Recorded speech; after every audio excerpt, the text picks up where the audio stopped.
안녕하세요. 저는 사랑하는 사람과 미래를 꿈꾸며 결혼을 준비하던 예비 신부였습니다.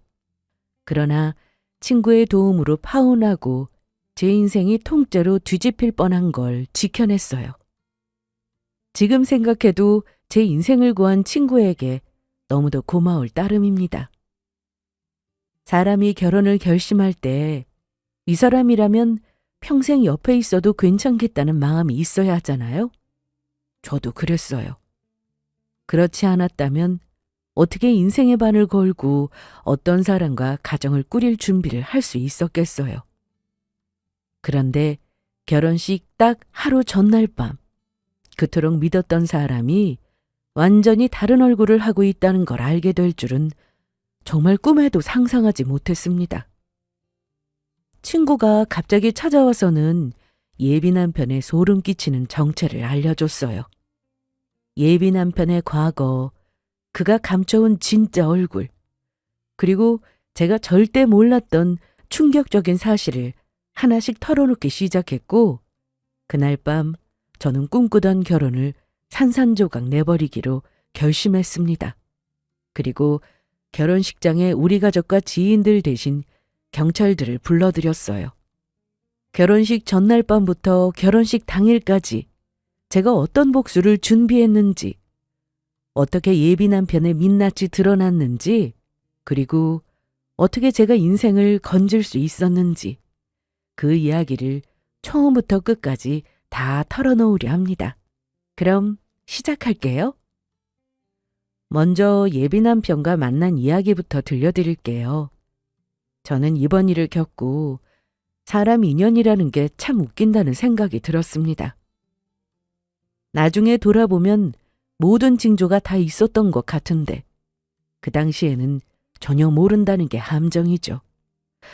저 역시 그랬습니다. 예비 남편과 저는 딱히 운명적이지도 드라마틱하지도 않는 만남이었어요. 모임에서 알게 된 지인의 소개로 밥 한 번 먹고 이후로 무난하게 연락이 이어가고 그럭저럭 데이트하고 뭐랄까 이 사람이다 라는 벼락 같은 느낌은 없었지만 그냥 편하다는 느낌은 있었어요. 그냥 같이 있으면 마음이 편한 거요. 솔직히 말하면 엄청 자상한 것도 아니고 능력자가 아닌 건 하늘의 두 쪽 나도 맞고 집안이 좋은 것도 전혀 아니었습니다. 오히려 능력이나 집안이 좋은 건 제 쪽이었어요. 그런데도 제가 그 사람에게 마음을 준 이유는 단 하나였습니다. 저를 많이 아끼고 사랑해주는 그 마음이 좋아서요. 또 같이 있으면 너무도 편하고 저다울 수 있다는 게 참 좋았습니다. 저는 시끄러운 사람보다 조용하고 내면이 단단한 사람을 좋아하거든요. 그런데 예비 남편은 딱 제가 원하던 그런 사람이었어요. 저는 그냥 조용하고 무난한 사람에게 끌리는 타입이었는데 제 감정에 센스로 영업하는 사람도 부담스러웠고 너무 밀어붙이는 사람도 피곤했거든요. 그런 면에서 예비 남편은 그저 잔잔한 사람, 큰 감정 기복 없이 무난한 사람처럼 보였습니다.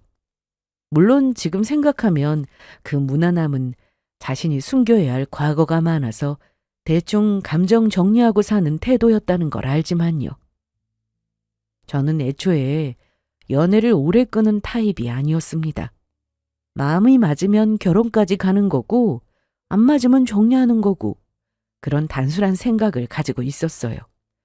괜한 곳에 시간 낭비하는 걸 딱 질색으로 여기기도 했고요. 예비 남편과의 연애는 크게 싸울 일도 없고 조용하고 담백했습니다. 그래서 어느 날 예비 남편이 뜬금없이 말을 했을 때도 저는 별 의심 없이 받아들였어요. 제게 먼저 결혼하자고 담백하게 이야기하더라고요. 거창하게 자리를 마련하고 요란법석 떨면서 프로포즈하는 걸 별로 좋아하지 않는데 예비 남편은 그런 제 마음을 어떻게 알았는지 정말 제가 원하던 방향으로 담백하게 자신의 마음을 고백하며 미래를 함께 그려나가자고 했습니다. 저는 그게 너무 좋아서 프로포즈를 수락했어요. 안 그래도 슬슬 결혼 생각을 할 때여서 그랬던 것도 있고, 제가 원하던 모습에 예비 남편이 너무도 좋아서 망설임 같은 건 일절 없었습니다.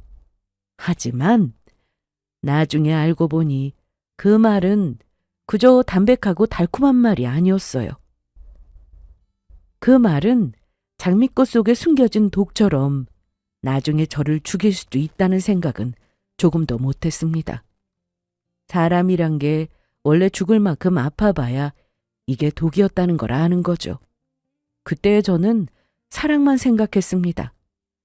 안 그래도 결혼할 생각이 있었고, 이 사람이라면 내 미래를 맡겨도 되겠다. 평생을 함께해도 무난하겠다고 생각했죠. 그리고 가족도 그 말을 듣고 크게 반대하진 않았습니다. 워낙 제 뜻을 존중해 주시기도 했고, 네가 좋으면 된 거라는 마인드셔서 정말 몹쓸 사람만 아니면 괜찮다는 식이셨어요. 그렇게 우리의 결혼 준비가 시작됐습니다. 결혼 준비 처음에는요, 예비 남편은 딱히 적극적이지도 않았지만 그렇다고 문제를 일으키지도 않았어요. 결혼식장 보러 갈 때도 제 의견을 적극적으로 반영해줬고, 예물 이야기를 하면 제가 원하는 걸 되도록 존중하면서 맞춰주고자 노력했습니다. 물론 신혼집도 마찬가지였어요. 본인은 거리가 조금 있어도 된다는 식이었고, 나중에 결혼해서 임신하면 오히려 제가 불편할 테니 제 직장과 가까운 곳으로 잡는 게 좋을 것 같다고 이야기하며 배려해주는 모습을 보였습니다. 이때만 해도 어쩜 나를 이렇게 생각해주고 배려해줄 수 있을까? 결혼은 신부의 뜻이 중요하다지만 아무리 그래도 그렇지. 어떻게 내내 나한테 다 맞춰줄 수 있을까? 남편의 무한 배려심과 깊은 속마음에 엄청난 감동을 했어요. 하지만 지금 생각해보면 그게 아니었습니다. 그저 제게 다 맞추고 배려해주려고 노력한 게 아니라 다른 곳에 목적이 있는 거였어요. 그건 바로 제 돈이었네요. 그걸 뒤늦게 깨달았더니 결혼 준비하면서 자신의 의견은 별로 내세우지 않는 게 다 이것 때문이었구나 단번에 이해됐습니다. 하지만 그때 저는 아무것도 몰랐어요. 그저 저를 많이 생각해 주는 줄 알았죠. 결혼식 날짜가 잡히고 양가 식사도 한번 하고 청첩장이 나왔길래 슬슬 지인들에게 돌릴 준비를 하던 어느 날이었습니다. 이때 예비 남편이 청첩장을 보며 제게 이렇게 말하더군요. 우리가 정말 결혼하는구나. 결혼하면 지금처럼 행복하게 잘 살자. 결혼과 동시에 우리 인생도 잘 풀릴 거야. 지금 생각해도 소름이 돋습니다. 그냥 완성된 청첩장을 보고 벅찬 마음에 별뜻 없이 던진 줄 알았는데 알고 보니 저를 이용해서 잘 풀릴 계획이 있었던 거였죠. 그 계획이 무엇이었는지는 제 친구가 밝혀줬습니다. 친구가 제 생명의 은인이나 마찬가지죠. 그럼 지금부터 친구가 제 예비 남편의 얼굴을 제대로 확인하게 된 계기를 말씀드리도록 할게요. 먼저 결혼식 날짜가 잡히고 청첩장이 나오자 저는 친한 친구들에게 청첩장을 돌리기로 했습니다. 원래 계획대로라면 예비 남편이랑 같이 친구들을 만나 식사를 대접할 생각이었는데 예비 남편의 회사가 갑자기 바빠지면서 같이 참석하지 못할 것 같다고 하더라고요. 이거 미안해서 어쩌지. 갑자기 회사 일이 너무 바빠져서 도무지 시간을 빼기가 어렵네. 그렇게나 바빠? 주말도 안 되는 거야?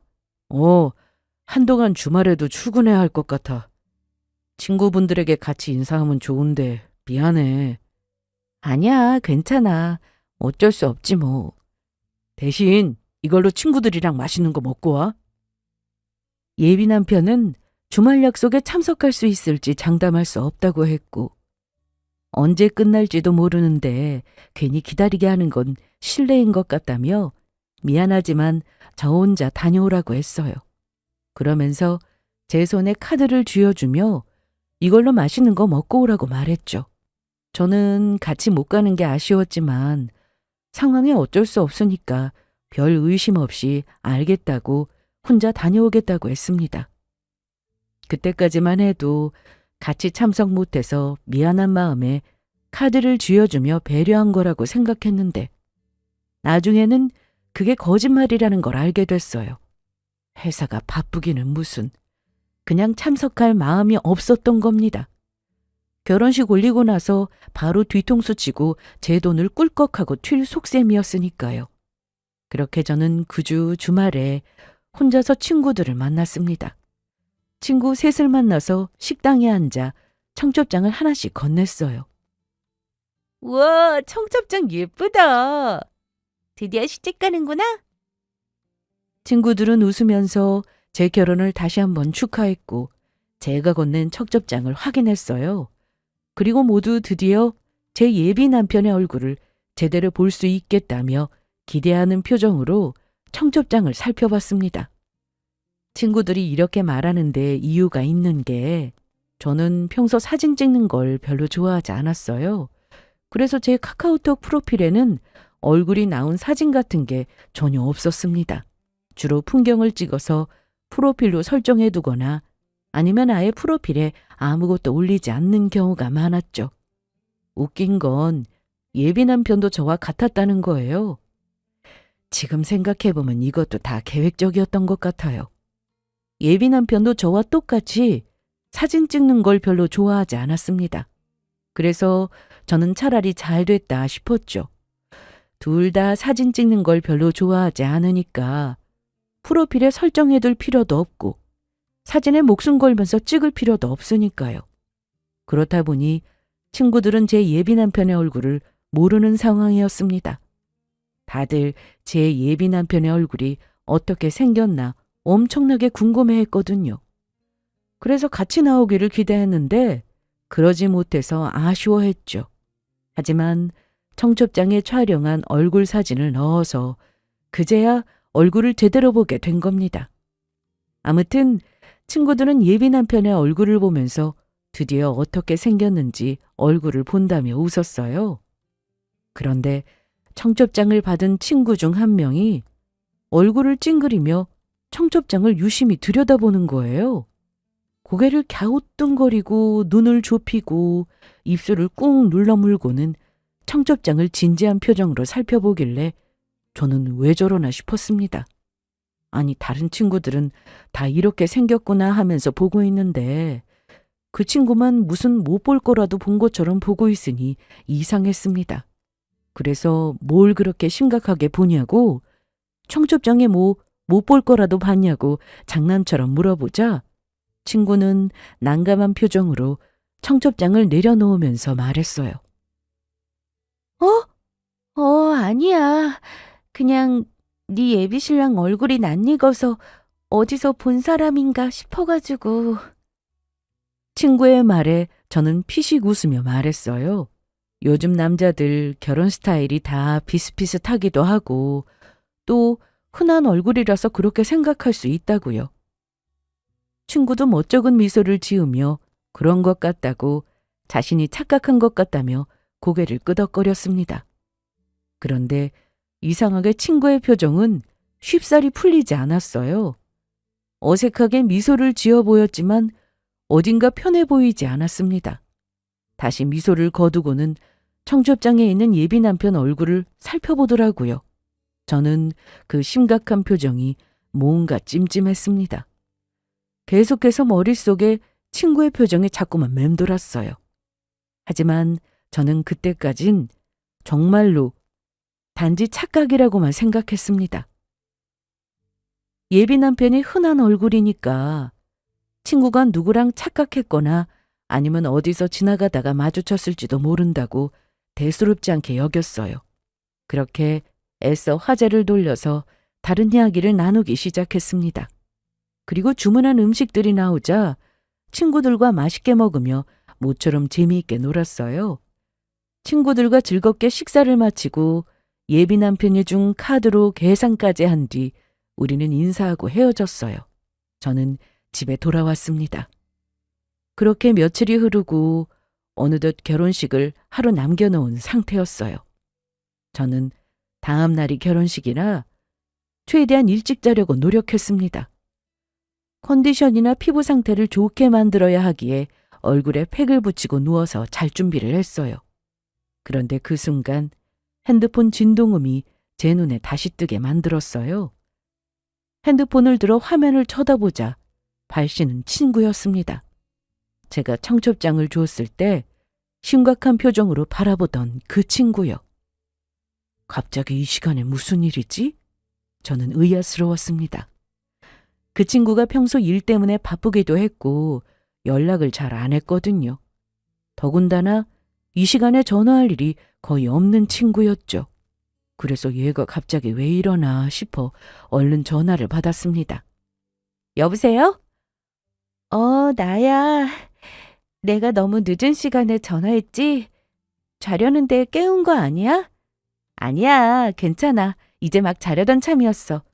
그런데 갑자기 무슨 일이야? 그게 너한테 할 말이 있어서 혹시 지금 시간 되니? 친구는 갑자기 늦은 시간에 전화해서는 제게 잠깐 만날 수 있냐고 물었습니다. 저는 너무도 당황스러웠어요. 평소 이런 행동을 잘 안 하던 친구였거든요. 그래서 저는 뭐 때문에 그러냐고 물었고, 친구는 제게 중요하게 해줄 말이 있다고 우리 집 앞으로 오겠다고 했습니다. 저는 그럼 일찍 연락을 주지 왜 이렇게 연락을 주냐고, 내일 일찍 일어나야 해서 빨리 자려던 참이었다고, 그냥 내일 결혼식 끝나고 이야기하면 안 되냐고 했더니 친구가 지금 아니면 안 된다고 했어요. 친구의 반응이 참 이상했습니다. 원래 이러던 친구가 아닌데 진짜 왜 이러지 싶었어요. 하도 급한 일이라고 해서 저는 우선 알겠다며 도착하면 나갈 테니 전화 달라고 했습니다. 그렇게 전화를 끊고 저는 침대에 앉아서 친구를 기다렸어요. 친구를 기다리는 내내 얘가 갑자기 왜 이러나, 중요하게 전할 말이 있다는 게 뭘까 생각했습니다. 한 번도 이렇게 갑작스럽게 연락해서 만나자고 한 적이 없어서 참 이상하더라고요. 더군다나 내일이 결혼식인데 말이죠. 그걸 친구가 모르고 있는 게 아니라서 이렇게 행동할 리가 없는데 뭔가 느낌이 좋지 않았습니다. 곧 엄청난 일이 닥칠 것 같은 기분과 동시에 열면 안 되는 판도라의 상자를 마주하고 있는 기분이었어요. 친구들 다 있을 때 말 못할 정도면 엄청 심각할 것 같다는 생각에 마음이 편치 않았습니다. 친구는 배려심이 많고 신중한 성격이라 평소 같으면 이 늦은 시간에 만나자고 할 사람이 아니었어요. 괜찮으면 나중에 따로 만나거나 전화로 이야기했을 겁니다.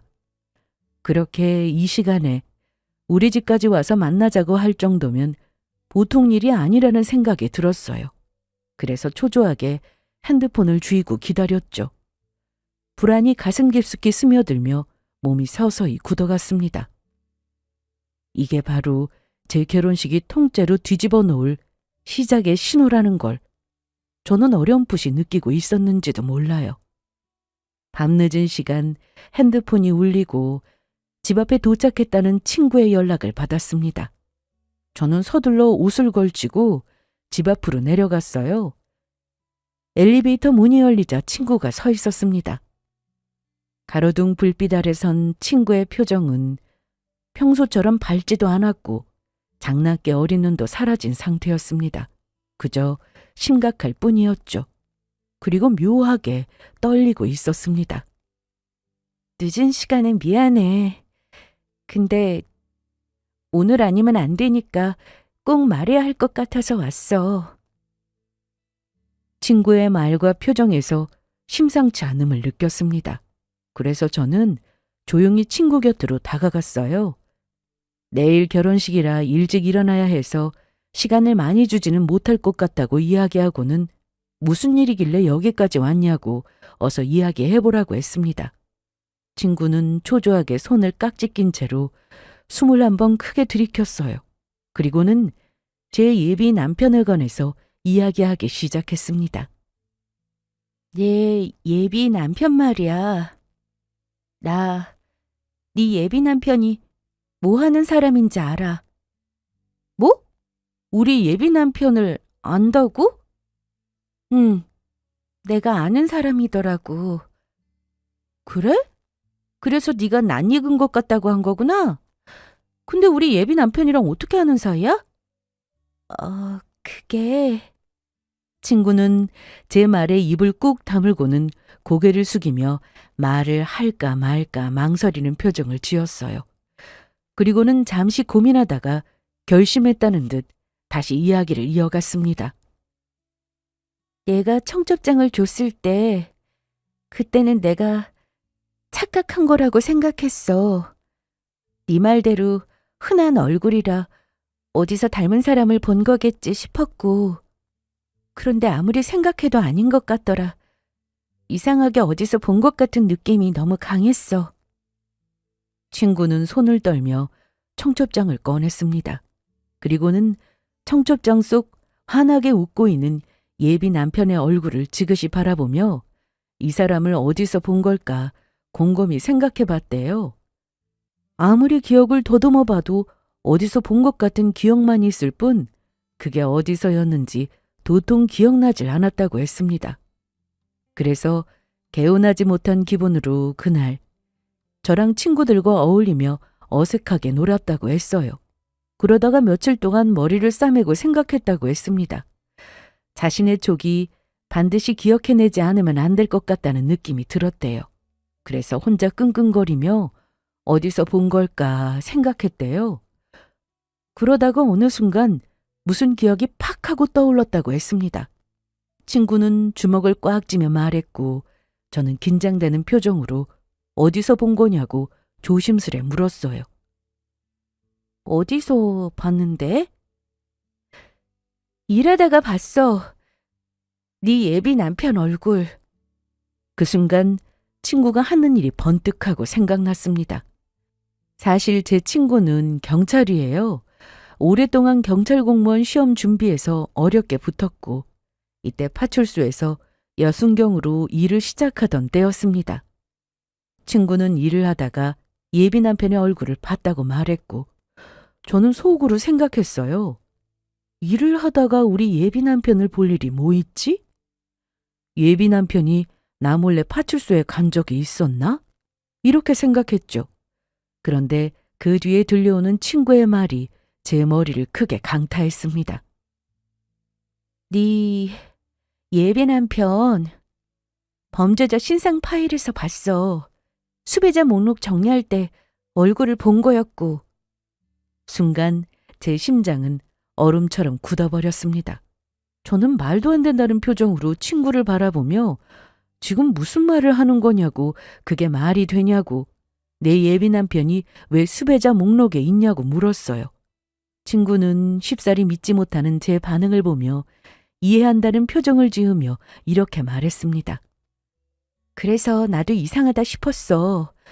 네 예비 남편을 왜 수배자 목록에서 본 것 같지? 싶었거든. 그래서 선뜻 말할 수 없었어. 괜히 이야기했다가 내 기분만 상할 게 뻔하니까. 그런데 아무리 생각해도 너무 찜찜한 거야. 그래서 확인해봤어. 괜히 내가 착각한 거였으면 그냥 나 혼자 웃고 넘기면 되는 거니까. 친구 역시 저와 같은 마음으로 열면 안 되는 판도라의 상자를 마주봐야 했다고 했습니다. 그러고는 본인이 제발 착각한 것이기를 바라며 살펴보고자 컴퓨터를 켰대요. 그리고 전과자 파일을 하나씩 살펴본 결과 제 예비 남편의 얼굴이 떡하니 있더랍니다. 친구는 그 말을 끝으로 가방에서 접힌 A4 용지 크기의 종이 몇 장을 꺼냈어요. 그리고 그 용지를 제 손에 쥐어주며 말했습니다. 잔인하지만 내 눈으로 직접 봐야 믿을 것 같아서 가지고 왔어. 한번 봐봐. 떨리는 손으로 종이를 펼친 순간 저는 너무 놀라서 비명을 지를 뻔했습니다. 그 종이에는 제 예비 남편과 똑같은 얼굴이 있었습니다. 닮은 사람이라고 생각할 수도 없을 정도로 그냥 제 예비 남편 얼굴 그대로 있었어요. 청첩장에 예비 남편의 사진과 단 한 치의 오차도 없는 얼굴이었죠. 그리고 밑에는 굵은 글씨로 여성 상대 사기 피의자라고 적혀 있었습니다. 친구는 놀라서 입을 떡 벌리고 쳐다보고 있는 저를 걱정하며 말했어요. 이 인간 여자들한테 사기치고 다니는 나쁜 놈이라고요. 믿기 어렵겠지만 여자들한테 사기치는 아주 악질적인 놈이야. 지금까지 피해자만 몇 명인지 파악도 안 되고 결혼 빙자에서 돈 뜯어내는 전과도 많아. 그래서 수배 중인 상태고 그래서 널 찾아온 거야. 내일이 결혼식이잖아. 그놈이 또 너한테 사기칠 텐데 그걸 막아야 하니까 이렇게 찾아온 거야. 친구가 건넨 수배지 뒤에는 몰랐던 예비 남편에 관한 정보와 나이, 범행 수법, 그리고 과거 전과 기록과 더불어 피해 여성들에 대한 기록들이 포함되어 있었습니다. 그걸 천천히 살펴본 저는 눈앞이 흐릿하게 요동쳤습니다. 친구는 그런 제 등을 토닥이며 힘들겠지만 이제부터 마음을 단단히 먹어야 한다고 했어요. 그래도 결혼식 전에 이렇게 알게 된 게 얼마나 천운이냐고 모르고 결혼했으면 더 힘들었을 거라고 위로했습니다. 그 말에 제 다리는 툭 힘이 풀려 바닥에 털썩 주저앉았습니다. 결혼 하루 전날 밤, 저는 예비 남편이 제가 사랑한 사람이 아니라 수배 중인 사기 전과자라는 사실을 알게 되었어요. 그 충격은 이루 말할 수 없을 정도였습니다. 제 머릿속에는 계속해서 친구가 내민 전단지에 찍힌 예비 남편의 얼굴과 똑같은 범죄자 사진이 맴돌았어요. 숨이 턱 막혀서 심장이 미친 듯이 뛰는데 얼굴은 얼음처럼 차가웠습니다. 손끝이 떨리고 입술이 굳어버린 듯 움직이지 않았습니다.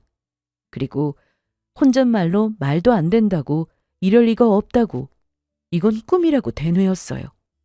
친구가 제게 거짓말할 리 없다는 걸 알고 이 전단지가 가짜가 아니라는 것도 잘 알고 있지만 너무 충격적이라 부인하고 싶었습니다. 손에서 바르르 떨리던 전단지가 바닥으로 툭 떨어졌어요. 엄청난 좌절감에 고개를 들지 못한 채 소리도 못 내고 울다가 갑자기 들이켜듯 울음이 터져나왔습니다. 숨이 끊어질 것처럼 가슴을 밀어 올라오는 그 울음은 절규와 마찬가지였어요. 그동안 제가 믿어온 사람, 평생 함께할 것이라고 생각한 사람에게 이렇게까지 처참하게 속았다는 사실이 제 몸을 갈기갈기 찢어버렸습니다. 친구는 제 옆에 가만히 앉아 제 등과 어깨를 조심스럽게 쓸어내렸습니다. 그러고는 제게 괜찮다고 네 잘못이 아니라고 그 자식이 작정하고 속여서 어쩔 수 없었던 거라고 위로했고 저는 그 말에 더욱 크게 울어버렸습니다. 가슴을 부여잡고 숨을 들이쉬지도 못한 채 그 자리에서 몸부림치듯 울었습니다. 그래도 정말 다행이죠. 더 일찍 알았더라면 좋았을 테지만 그래도 식전에 알게 된 게 얼마나 다행인가.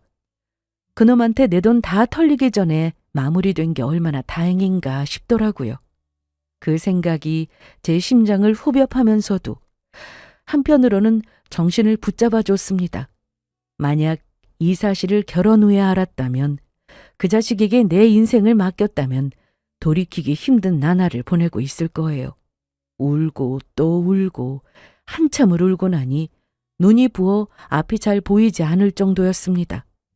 하지만 울음이 잦아들면서 제 마음속에 서서히, 아주 서서히 단단하고 차가운 감정 하나가 자리 잡기 시작했어요. 분노, 상처, 배신감, 그리고 복수. 저는 쉰 듯이 갈라진 목소리로 친구를 불렀습니다. 나 이대로 그냥 넘어갈 수는 없어. 나도 그 자식한테 이용당했던 것처럼 똑같이 되갚음 해주고 싶어. 내가 받은 만큼 복수할 거야. 저는 손등으로 눈물을 닦으며 복수하고 싶다고 했고 친구는 가만히 고개를 끄덕이며 제 결심을 응원해줬습니다. 충격이 쉽게 가시지 않아서 힘들었지만 그래도 제 눈빛은 어느 때보다 선명했습니다. 저는 친구의 손을 꽉 잡고는 도와달라고 했어요. 친구는 그런 제 손을 감싸며 뭐든지 말하라고 했습니다. 자신이 도울 수 있는 만큼 다 도와주겠다고 했죠. 저는 그런 친구를 보며 당장 내일이 결혼식이지만 그 자식 인생을 통째로 박살낼 방법을 함께 찾아보자고 이야기했어요. 친구는 알겠다며 고개를 끄덕였고 우리는 그때부터 그놈에게 복수할 계획을 세웠어요. 친구와 저는 제 방에 앉아 불을 희미하게 켜놓은 채 예비 남편의 전단지를 책상 위에 올려두고 하나하나 적어나가기 시작했습니다. 그가 어떤 수법으로 여자들을 속여왔는지, 어떤 상황에서 덜미를 잡혔는지, 어떤 기록이 남아있는지, 친구가 알고 있는 범죄 수법과 경찰 내부 자료를 바탕으로 우리는 그 자식의 가장 아픈 부분을 정확히 겨냥해 계획을 세웠습니다. 그리고 마지막으로 가장 중요한 결론을 내렸어요. 예정대로 결혼식을 진행하기로 말입니다. 그건 제 아이디어였어요.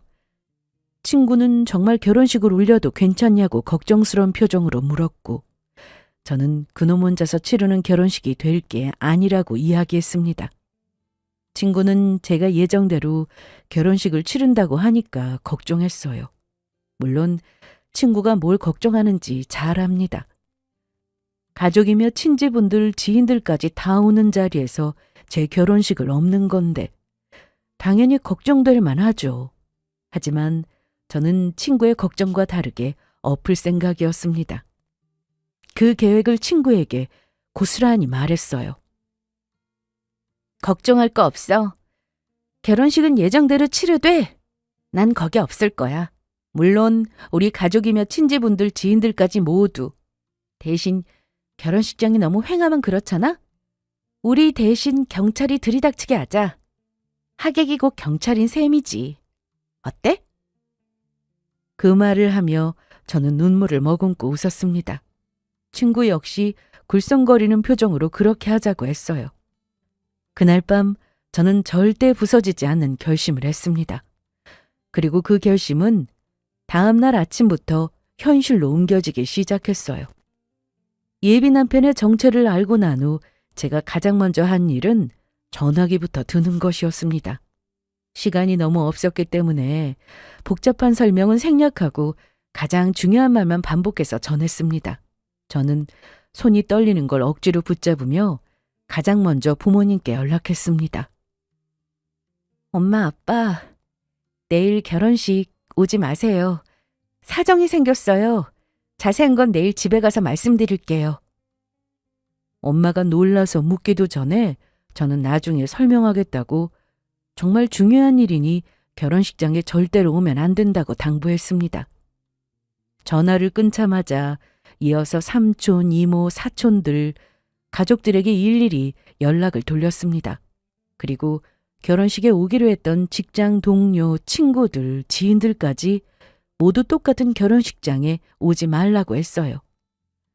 놀란 사람도 무슨 일이냐며 이유를 묻는 사람도 있었지만 저는 모두 단호하게 말했습니다. 지금 당장은 자세히 이야기할 수 없으니 나중에 다 설명하겠다고요. 일단 결혼식장에 오지 말아달라고 부탁했어요. 세상 어느 천지에 결혼식 하루 남겨두고 예비 신부가 이런 전화를 돌릴까요? 제 처지를 생각하니 목소리가 떨리고 눈물이 흘렀지만 제 결심은 단단했습니다. 내일 그 식장은 그 사기꾼만 있는 상태여야 했어요. 그래야 제가 준비한 복수가 완성되니까요. 친구와 계획을 세울 때부터 우리가 세운 기본 원칙은 한 가지였습니다. 절대 예비 남편이 의심하게 하지 말 것. 그래서 저는 예비 남편이 의심하지 않도록 평소처럼 행동해야 했습니다. 그렇게 다음 날이 밝았어요. 저는 친구와 복수 계획을 세우기 위해 잠을 설쳤지만 그놈이 벌받을 거라는 생각만 하며 버텼어요. 세상에서 제일 행복해야 되는 날이 끔찍한 복수의 날로 뒤바뀌었습니다. 아침이 되자 예비 남편에게 전화가 왔어요. 일어나서 쇼부로 이동하고 있다는 연락이었습니다. 그래서 저 역시 아무렇지 않게 일어나서 준비 중이라고 말했어요. 그리고 메이크업 다 마치면 그때 연락하겠다는 말과 함께 전화를 끊었습니다. 어찌 보면 제가 복수 계획을 세울 수 있게 도와준 게 바로 예비 남편입니다. 이게 무슨 말이냐면 예비 남편과 저는 헤어 메이크업 숍이 달라요. 그래서 예비 남편을 속일 수 있었던 겁니다. 앞서 말씀드렸다시피 예비 남편은 작정하고 저랑 결혼하려고 한 사람이니까 결혼식에 큰 관심이 없었어요. 겉으로는 제가 하고 싶은 대로 제 의견을 전적으로 존중해주는 척했지만 실상은 그냥 흥미가 없었던 거죠. 결혼식이 목적이 아니었으니까요. 그 덕에 저는 예비 남편을 속일 수 있었습니다. 예비 남편은 하도 사기 결혼을 많이 해봐서 그런지 자신이 잘 아는 헤어 메이크업 숍이 있다고 했어요. 그런데 그곳은 제가 원하는 스타일이 아니라서 저는 예비 남편과 따로 메이크업 숍을 잡았습니다.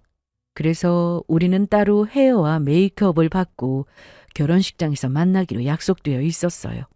지금 생각해보면 이게 다 예비 남편이 저한테 사기치려다가 되려 당한 꼴이네요.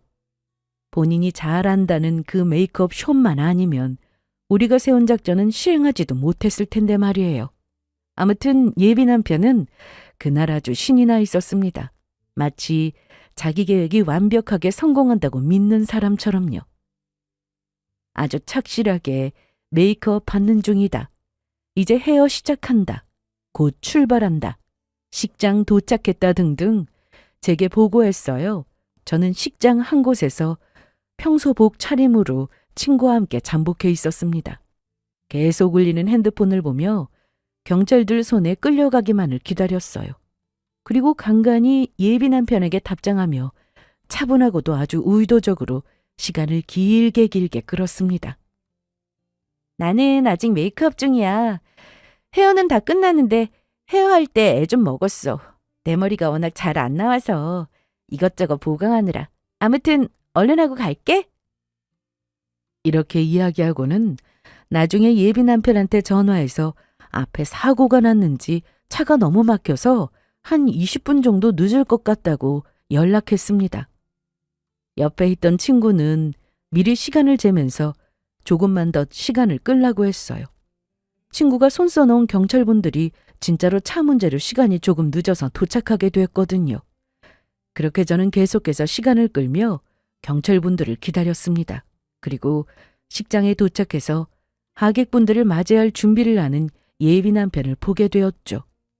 한쪽에 숨어서 그를 살펴보며 주시했어요.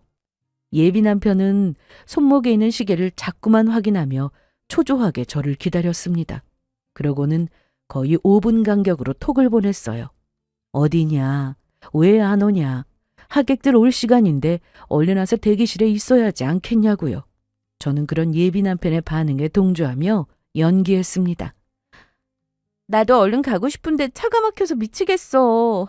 그래도 얼른 가고 있으니까 조금만 기다려줘. 하객분들 오시면 대충 상황 설명해주고 미안해 얼른 갈게. 이렇게 불꽃 연기를 펼치니 예비 남편은 전혀 의심하지 않았습니다. 그래 알겠다면서 조심히 오라고 했어요. 저는 그렇게 전화를 끊고 다시 예비 남편을 주시했습니다.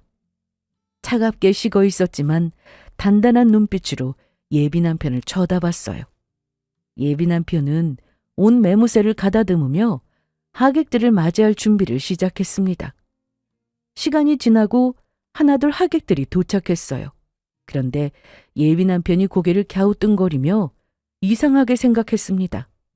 왜냐하면 하객들이 전부 자신 쪽 사람들만 있었기 때문이에요. 또 저희 부모님도 보이지 않으니 이상하게 여겼겠죠. 그래서 예비 남편은 또 핸드폰을 꺼내서 제게 전화하는 것 같았습니다. 예상하고 손에 들고 있던 핸드폰을 쳐다보니 역시나 예비 남편에게 전화가 걸려왔어요. 저는 전화를 받으며 또다시 연기했습니다. 나 거의 다 와가. 조금만 더 가면 돼. 왜? 사람들이 나 어딨냐고 막 찾아? 아니, 그게 아니라 아무도 안 보여서. 당신 쪽 하객분들도 그렇고 장인 장모님도 안 보여. 아, 그래? 하객분들도 차가 막혀서 그런가? 여기 차가 장난 아니게 막히네. 우리 부모님도 아까 차 때문에 조금 막힌다고 하셨는데 아직 도착 못 하셨나 보다. 조금만 더 기다려봐. 오실 거야. 저희 쪽 사람이 아무도 없고 부모님도 안 보이니까 예비 남편이 조금 이상하게 생각하는 듯 했습니다. 저는 대충 둘러댔지만 오래 끌 수 없을 듯 했어요. 그래서 친구한테 이제는 한계 같다고 말하고는 어서 경찰분들이 어디쯤 오셨는지 확인해 보라고 했습니다. 친구는 알겠다며 출동한 경찰분들께 연락드렸고 저는 초조한 마음으로 예비 남편을 주시했어요. 그렇게 몇 분이 흐르고 친구가 전화를 받더니 밑에 경찰분들이 도착했다는 연락을 받았습니다. 저와 친구는 눈을 마주치고는 고개를 끄덕거렸어요. 그리고 그와 동시에 제 심장은 쿵 하고 내려앉았습니다. 두려움보다는 드디어 끝낼 수 있다는 해방감이 더 컸습니다. 저는 친구와 함께 경찰분들 뒤를 따라 당당하게 결혼식장으로 들어갔습니다. 원래 계획은 저 없는 결혼식장에서 예비 남편이 경찰선에 끌려가는 걸 생각했는데 그건 뭔가 아쉽더라고요. 그놈이 처절하게 경찰들 손에 끌려가는 모습을 제 두 눈으로 보고 싶었습니다. 그래서 친구랑 같이 결혼식장에 잠복해 있었던 거고요.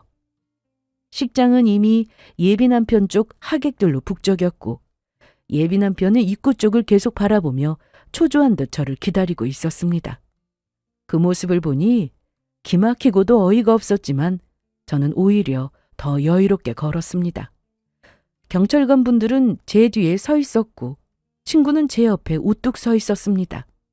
예비 남편은 여전히 초조하게 시간을 확인하다가 핸드폰을 꺼내서 제게 전화를 하려는 듯 했어요. 그때 제가 먼저 밝게 손을 흔들며 인사했습니다. 미안, 내가 너무 늦게 왔지? 제 목소리에 예비 남편이 반사적으로 뒤를 돌아봤고 기다렸다는 듯 반갑게 저를 본 순간 그의 표정은 완전히 일그러졌습니다. 제 몰골을 보고는 이게 뭐냐는 표정을 지었어요. 당신 꼴이 그게 뭐야? 숍에 다녀오는 길이라며. 드레스는 어쩌고 옷이 왜 그 모양이야? 머리랑 화장은 또 그게 뭐고? 제 모습을 보고 비명을 지르듯 말했습니다. 하긴 숍에 다녀오는 길이라고 했는데 드레스는커녕 대충 편하게 입은 옷과 머리 및 얼굴 꼴이 너무도 신부와 벗어난 몰골이라 놀랐을 거예요. 저는 당황스러워하는 예비 남편의 얼굴을 보며 즐겼습니다. 그리고 한껏 웃으며 아무렇지 않게 말했어요. 아, 내 꼴이 왜 이러냐고? 너랑 결혼 안 하려고 이렇게 편하게 입고 왔지? 어때? 마음에 들어? 뭐라고? 제 말을 들은 예비 남편의 얼굴이 순식간에 딱 굳었습니다. 그러거나 말거나 저는 태연하게 제 뒤에 있는 경찰관들을 손으로 가리켰어요. 그리고 예비 남편을 보며 인사라고 했습니다. 내가 오늘을 위해 아주 특별한 분들을 모시고 왔어. 인사해. 여기 계신 분들은 우리 결혼을 축하하러 오신 하객분들이야. 아니다. 하객보다는 널 잡으러 온 저승사자에 가깝나? 잠시 뜸을 들인 뒤 입꼬리를 올리며 저승사자라고 말하자 예비 남편의 눈이 휘둥그레졌습니다. 약간 뒤로 주춤거리며 당황스러운 표정으로 제 뒤에 서 계신 경찰분들을 살폈어요. 그러고는 이게 무슨 소리냐며 점차 뒤로 물러서는데 그때였습니다. 제 뒤에 있던 경찰관 한 분이 느긋하게 앞으로 걸어 나오며 이렇게 말했습니다. 야, 오랜만이다. 그동안 우리 피해서 잘 지냈냐? 요리조리 잘도 피해 다녀서 진짜 네 얼굴 보기 참 힘들더라. 그동안 우리가 너 잡겠다고 얼마나 고생했는지 모르지? 예비 남편의 표정이 당황스러움에서 완전한 경계와 공포로 뒤바뀌는 순간이었습니다. 그때 경찰 아저씨가 환하게 웃어 보이며 수갑을 탁 꺼내셨고 예비 남편을 쳐다보며 말장난까지 더해서 이렇게 말씀하셨어요. 아무튼 결혼 축하한다. 근데 신혼여행은 경찰서로 가자. 좋게 좋게. 수갑을 들고 다가오는 경찰을 보며 예비 남편은 그 순간 비명을 지르며 뒤로 확 물러섰습니다. 안 된다고, 이건 말도 안 된다고 소리를 지르며 도망가려고 했고, 경찰분들은 쏜살같이 달려나가서 그런 예비 남편을 잡으려 했어요. 식장 한복판에서 광 쪽으로 달아나고 쫓기 시작했습니다.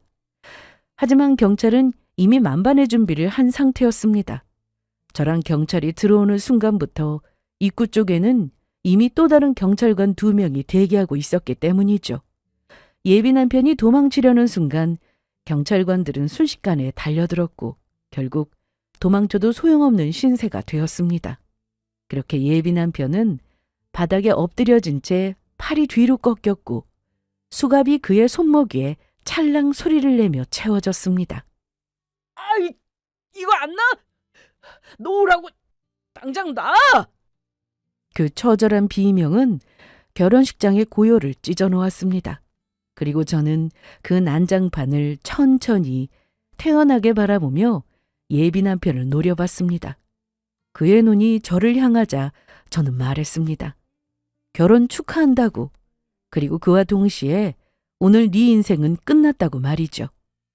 예비 남편의 얼굴은 완전히 사색이 되어 있었습니다.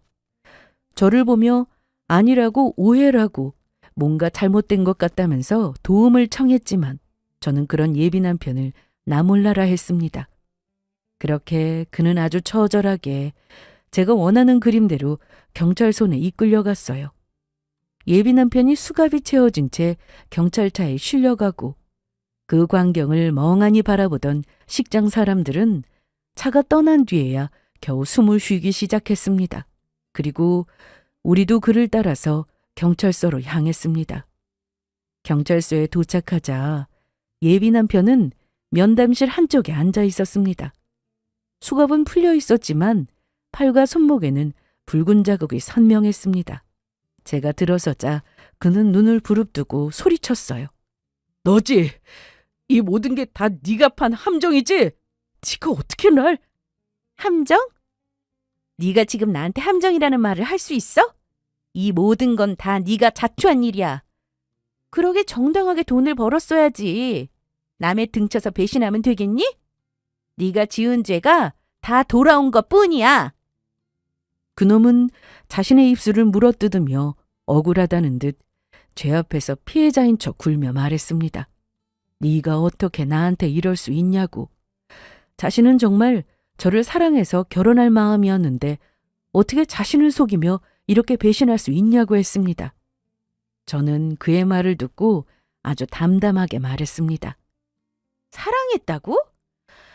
웃기지 마. 넌 나를 또 이용할 목적이었어. 난 그저 네 피해자 목록에 추가될 여자 중 한 명이었을 뿐이야. 너야말로 어떻게 나한테 이럴 수 있니?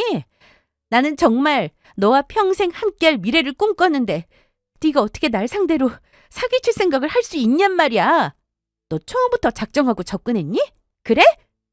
제 말에 그의 얼굴은 한껏 일그러졌고 그런 게 아니라고 제가 오해한 거라고 했습니다.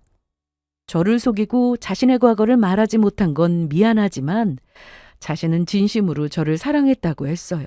그래서 정말 저와 잘해보고 싶다고 했고 그만큼 많이 사랑했기 때문에 더욱더 진실을 말하기 어려웠다고 했습니다. 저는 그 말에 한숨 섞인 비웃음을 날리며 말했어요. 네가 정말 진심으로 날 사랑했다면 모든 진실로 말했어야 했다고. 너는 지금도 네 죄를 어떻게 덜어보려고 내게 사랑했다고 거짓말을 하는 거라고 했습니다. 예비 남편은 제 말을 막으려 소리쳤지만 저는 더 이상 듣지 않았고 마지막으로 그에게 말했습니다. 앞으로 평생 네가 지은 죄에 대한 대가를 치르면서 살아. 그리고 네가 사기친 여자들에게 평생 죄송한 줄이나 알아. 그 말에 그는 벽에 머리를 기댄 채 완전히 무너졌습니다. 그리고 저한테 사기치려고 했던 증거들을 경찰분에게 제출했어요. 서류상으로는 결혼식 직전까지였지만 그날 경찰서에서 저는 실질적으로 완전한 파혼을 했습니다. 돌아오는 차 안에서 친구는 정말 잘했다고 저를 위로했고 저는 무거운 한숨을 내쉬었어요. 눈물이 흘렀지만 절망의 눈물이 아니라 살아남았다는 안도의 눈물이었습니다. 집에 도착하자 부모님이 놀란 눈으로 저를 바라봤습니다. 저는 있었던 일과 예비 남편의 정체, 결혼식장에서의 체포까지 모든 사실을 그대로 말씀드렸습니다. 부모님은 충격으로 한동안 말을 잇지 못했지만 이내 제 손을 꽉 잡아주셨어요. 많이 힘들었겠다는 위로와 함께 천만다행이라는 말과 그 따뜻한 손길에 제 마음속의 얼음장 같은 감정들이 서서히 녹아내렸습니다. 그 사건 이후 저는 한동안 힘들었습니다. 상상만 해도 몸이 떨리고 잠을 자도 악몽을 꾸고 드레스만 봐도 속이 울렁거릴 정도였으니까요. 하지만 시간이 지나면서 친구의 도움, 가족들의 위로, 그리고 제 스스로를 다독이는 마음 덕분에 조금씩 회복해 갔습니다. 가짜 사랑을 버렸더니 진짜 나로 사는 시간이 찾아왔습니다. 지금 저는 평범하지만 안전하고 조용하지만 행복한 제 일상을 잘 살아가고 있습니다. 사람은 때로는 기대하지 않는 순간에 가장 큰 배신을 당하기도 합니다. 하지만 그 배신이 무너지는 대신 스스로 일어서는 선택을 한다면 우린 다시 살아갈 수 있어요. 저에게 엄청난 상처를 줬던 그 사람은 지금 어디선가 죗값을 치르고 있겠죠? 하지만 저는 그 일을 계기로 더 단단해졌습니다. 제 이야기가 누군가에게는 경고가 되고 누군가에게는 위로가 되고 또 누군가에게는 용기가 되었으면 좋겠습니다. 지금까지 긴 이야기를 들어주셔서 감사합니다.